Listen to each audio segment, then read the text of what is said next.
সম্মানিত উপস্থিতি, আপনারা জানেন আজ যে বহুত আপনাদের সম্মুখে উনি আমার চাচা, উনার সম্পর্কে আপনারা নিশ্চয় বহুত আছেন।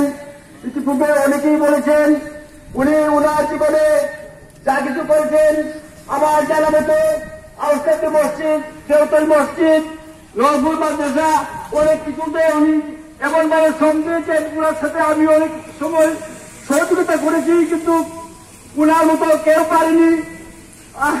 আজ আমরা উনার হারিয়ে উনি উনার জীবনে বাংলার কমরা কলিকুল শিরোমণি আল্লামা আবুল সাহেবুল্লাহর সহযোগী ছিলেন অনেকদিন, এবং তারপর আল্লামা কমরুদ্দিন সাহেবের সহযোগী ছিলেন এই সময়ে তিনি, এবং দীর্ঘদিন বাংলাদেশ আঞ্জুমানে আল ইসলাহ নবীগঞ্জ থানা শাখার এবং কাজী সোসাইটির সভাপতি দায়িত্বে ছিলেন, এবং আফতানজি দারুলকেরাতে নাজিম ছিলেন। সেই হিসাবে অনেক সময় অনেককে যদি কষ্ট দিয়ে থাকেন, তাই আমি এই বিদায় স্পটে সকরুণ ফরিয়াদ আপনারা ক্ষমা করুন এবং উনার জন্য দোয়া করবেন। আল্লাহ যেন ওনাকে বেহেশত নসিব করেন। আমিন।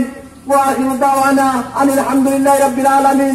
পরিশেষে আমি গ্রামের সবাইকে উদ্দেশ্য করে বলতে চাই, আপনাদের সাথে যদি অনেক সময় চলাফেরা করেছেন, অনেক কটু কথা বলতে পারেন, তাই আপনারা ক্ষমা করে দিবেন।